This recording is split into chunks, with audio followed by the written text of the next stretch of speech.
السلام عليكم. اتكلمنا قبل كده عن عناصر المزيج التسويقي الأربعة، وقلنا هي 4 كلمات بتبدأ بحرف ال P، وقلنا برضو إن تضاف عليها بعد كده كلمات أخرى بتبدأ بحرف ال P زي people أو الناس.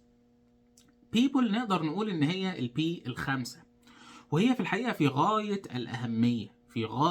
الأهمية، لأن الإنسان هو يعتبر يعني الهدف من كل البيزنس ده ومن كل حاجة يعني في الكون تقريبا، هو إن الإنسان يعيش بشكل أفضل، إن الإنسان يتطور ويتقدم ويقدر يلبي احتياجاته.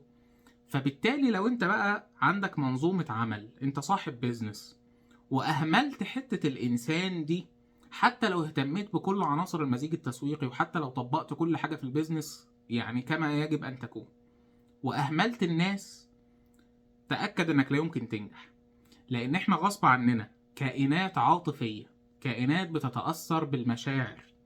حتى أكتر شخص احترافي في الدنيا هو غصب عنه لو حس بالظلم أو حس بعدم الأمان أو حس بقلة التقدير لا يمكن يديلك شغل كويس.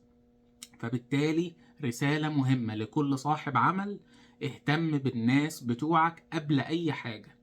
لو اهتميت بالناس هتطلع منهم أحسن شغل ممكن، ولو أهملت الناس مهما عملت في المنظومة لا يمكن تحقق نجاحات كبيرة ومستمرة. سلام عليكم.